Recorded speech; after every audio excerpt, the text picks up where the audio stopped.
Hi everyone, and welcome back to Too Cool for Middle School. 2 weeks ago we were on spring break, so last week I didn't do a remote teaching update, but this previous week was our 4th week of remote instruction, so I thought I would just give you a recap of how things are going. It's definitely getting tiring. It's hard to keep doing so much work and not really get a ton of interaction from students, and it's hard to feel like, we know what's best for them. Like I am concerned about just like the long-term effects of like months and months of not doing things like reading instructions or reading at all or writing or like attempting math problems or like working out something in science. Like all of those things, create these pathways in your brains, and just like continuing to keep up those habits is going to be really beneficial for kids who are able to do it. And I'm just concerned about the kids who aren't doing any of those things for weeks or months on end. I'm stressed out about it today, but okay, I'm just going to go off of my weekly overview that I've been giving out to my students, and this isn't something that I have on Teachers Pay Teachers because it's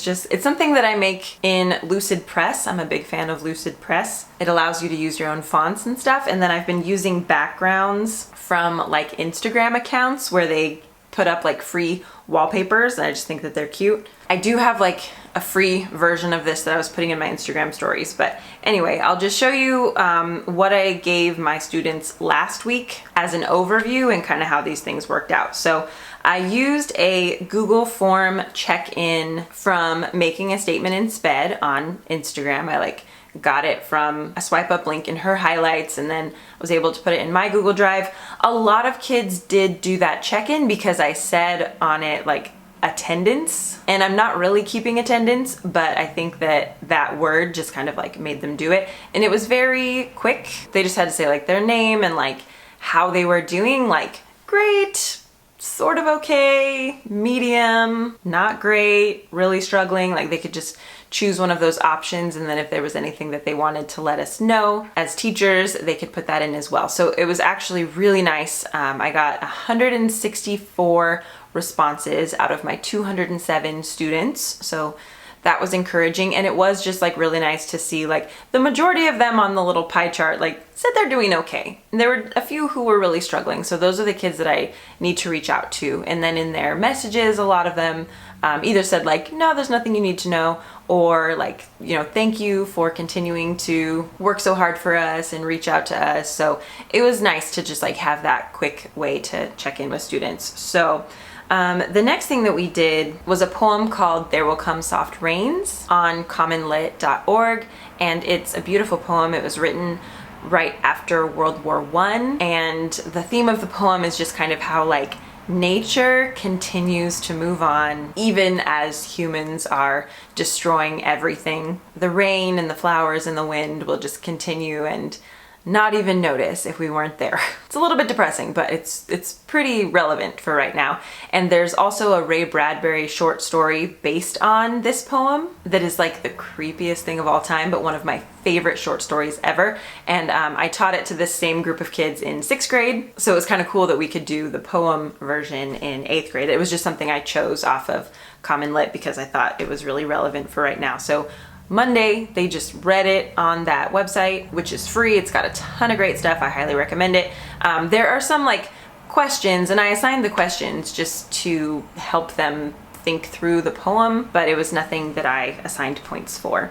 The next day, they started to do a little bit more of a deep analysis of that same poem, and I used a resource from Building Book Love that is amazing, and it's very well suited for online learning. It's all in Google Slides format. I think it comes like in PowerPoint, but then she offers you the option to do it in Google Slides, and it's just a really helpful way and like a really pretty way, like the way that she has it all laid out, to analyze a poem. So on Tuesday they did read it and eat it. So reading it is just reading it, and they can do a little check mark for that. And then eat it is going through all of the like sensory language, and so all the 5 senses had a different color, and they could like highlight where they saw those different senses in the poem. So that was pretty cool. The next day they did the A and the D, so that's analyze it and decorate it. That's just something else that's explained in her instructions.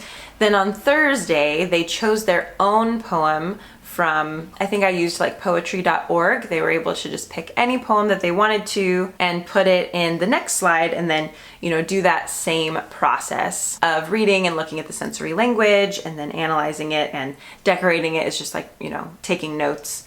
And then on Friday, they just continued to work on the poem that they chose. And then on Flipgrid, because we've been doing Flipgrid Fridays, they just read a couple of lines to us from the poem that they chose. So I feel like the lesson was quite well crafted. It had really great resources. It was engaging for students. It had relevant content. I also offered them a contest this week where if any class period got 100% participation on the homework, like they all turned it in, then I would mail everybody in that class stickers. I've been very into stickers lately. And like almost, I don't want to say no students did it, but like 7 out of 35 is pretty common. So, you know, that's great. And actually the kids who did it so well. Like their analysis was great. The poems that they chose to do for their second slide were great. And I really think this was just a really, really good lesson. It was chunked out well, so they only had to do a little bit per day. It's teaching them really, really useful skills. And so it's just a bummer that so few students are choosing to do this work that I'm spending so much time planning out and making available to them. So I know that they know about it because they did the check-in, which I'm extremely grateful for. It was wonderful to hear from them. And then they're just like not really doing the work. Oh, on Tuesdays we also do a live chat, live class thing, and we had like some technical difficulties with it. That was just frustrating because I'm using Google Meet where I have to like let students in, and then for some reason it wasn't giving me the notifications to let them in. So then that was frustrating. I don't know if that had something to do with it. This is just hard, you guys. This is hard to work so much and just like not see any benefit from it. It's really difficult. But grading wise, I have started to assign points to assignments. So like this one was 10 points. What we are doing across the board at our school is either giving 100% for an assignment or excusing it. So the legal language is that we are supposed to hold students harmless for their grades right now, because there are absolutely students, you know, who just like really are not able to get this work done, or they have modifications or whatever that they are legally entitled to. So we cannot mark them down for not doing the work. So I'm not giving zeros, I'm just giving excused if they didn't do it, or, and I haven't even had this situation come up yet, but if they did it, but it was just like terrible. So I went through and graded every assignment, and then I put it into our online grade book and either gave them 10 out of 10 or just excused. So for the people who did it, it raised their grade, and then for the people who didn't, it stayed exactly the same. So that's the way that we are doing grading now. I had made these assignments due on Sunday, so I spent many hours on Sunday night going through and grading everything and then inputting it into our online grade book and all of that. So from now on, I'm gonna have everything due on Friday because I need the weekend to spend grading all of this, because then by Monday morning, I've got to have so many things ready. Our daily slides are where I put the assignments for the day for the most part. I also make videos for them. We also still have a lot of like staff meetings. I just have to remember to like activate things on Vocabulary or Common Lit or Newsella or whatever platform we're using. So I'm feeling very, very overwhelmed as a teacher. I noticed like on Vocabulary with the last thing that I put up, I did it for the wrong classes. I haven't had videos like ready to go, you know, early in the morning or the night before like I did 5 weeks ago. This is just becoming a lot.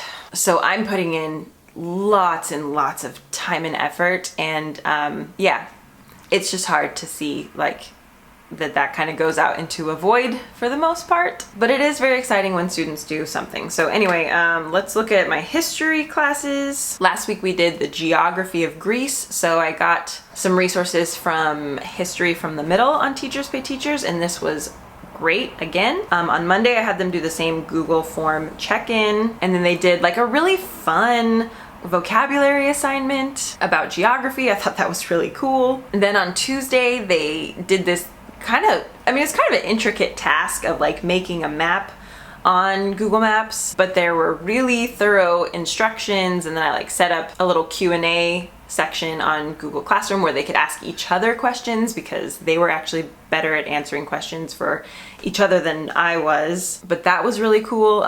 Our Google Meet worked out fine for my 6th graders on Tuesday. I don't know why the 8th graders had a glitch. It's just kind of hard to predict these things. I haven't put a ton of time into my Google Meet stuff, you guys. I know people are doing like Kahoots, and they have like these really cool slides that they have ready to go, and everything is like all planned out, and I just like don't have the mental space to learn all of the tricks of Google Meet and every fun thing you can do. And it's just like, it's hard for me right now, but I'm gonna try and put a little bit more time into that maybe soon. I don't know. I'm feeling very overwhelmed, if you can't already tell. Oh, I was also in charge this week of putting together like a video from the 8th grade teachers, which was super cute, and I'm totally glad we did it. It just took a lot of my time. And I'm also doing one for the 6th grade teachers. So those were things that I was just like, putting effort into, and I think it's a good place to put effort into. But yeah, I'm feeling like the work is piling up and I'm really behind. Okay, so anyways, then Wednesday was a Geography of Greece intro video. I really like History from the Middle's products because she'll like embed videos and stuff that the kids can watch within all of these resources, and it was like a really funny video.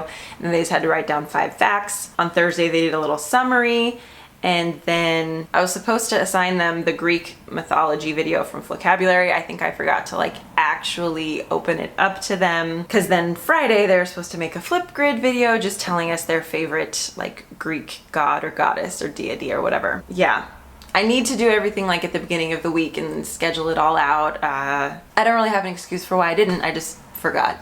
6th graders are in the contest as well. Everybody is competing against each other. The 6th graders I had a lot more engagement from. They had like 20 people out of 32 or whatever turn in their assignment, and they also were really well done. So the kids who are doing work are doing a very good job. And then the kids who aren't turning them in haven't attempted any of it. Like, it's entirely blank. There's not anyone, I don't think, who's like tried to do the assignment and just like couldn't figure it out, so they didn't turn it in. I haven't seen any evidence of that. It's just 100 or nothing. That's also kind of reflected in the grading system, that they either get 100% or it's just excused. So I think moving forward, I'm gonna make things like even simpler and probably assign even less. It's just, we're about like halfway through this process, because we've done about 5 weeks of learning and then we have about 5 weeks left. So thinking about things that way is kind of stressing me out also. I think I'm gonna pull back even a little bit more and give them a little bit less work to do, but it's just so hard to like cover anything without making them do any work and without being able to teach them face to face. So it's hard. One thing that I would really, really like to incorporate at the end of the year are the social justice standards from Teaching Tolerance. Those were something that we had done all year long during our community circles every Thursday. I'm very much missing community circles, and for me, they're just very hard to do digitally. Zoom meetings and Google Meets and stuff are hard for me. Not because there aren't a million tutorials out there and tons of shortcuts and ways to make it easy. It's just, I just don't love it. I mean, I like being able to see kids' faces and stuff and see my coworkers' faces and everything, but I don't like it. They're just hard. So yeah, we haven't been able to really keep up the community circles, but I will keep you guys updated. I want to incorporate the social justice standards somewhere during these next 5 weeks and make them like relevant and useful, and hopefully some kids will participate and do that. And then I also want to incorporate some kind of a discussion board with something that can kind of mimic structured academic controversy. So I've been doing a little bit of research into that, and I will let you know what I decide on and kind of how that goes. So that's all coming up. And actually, personally, I did have like a very good week. I feel like last week I was just like in a better headspace than I had been before, but now I'm back to being really overwhelmed. Jensen fell and hit his head like right here. I got this really big goose egg, and that scared the crap out of me, and especially just knowing that like I didn't want to take him to urgent care or the hospital or anything because I didn't want to expose any of us to like more risk. Like that I think just really weighed on my mind, and he ended up being fine, but it's like little kids, they don't get to run around as much, they don't get to interact with people as much, their energy is just so high. So he was like throwing pillows in the bedroom. That's like his favorite thing to do right now, and he like threw a pillow really hard and he fell and hit his face on the bed frame. And so I would imagine that for like a lot of little kids, like their energy is just so high, so they might be like running around in your house and like getting little injuries and stuff, and it's just scary. And yeah, self-care wise, I'm reading a lot, doing my own nails, doing my own manicures, been cooking a little more. I got some chairs so that I can just like sit outside and read. That's been very nice. It's been wonderful spending more time with my husband. And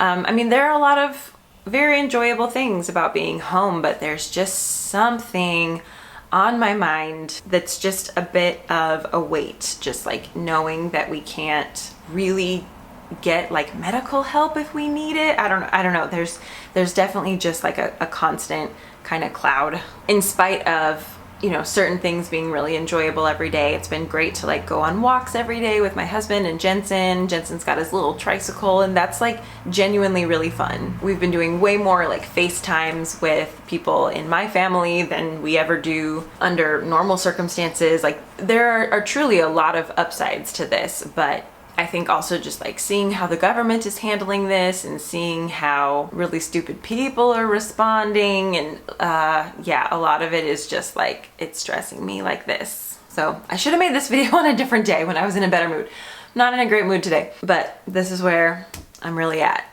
I truly hope you all are doing well. I will try to link every resource that I've mentioned and just try to make things as easy for you as possible. I don't want to overwhelm you with any extra information either. I know you probably have a lot coming at you too. Just do what you can, and if there's anything that you want to take from me, just take it.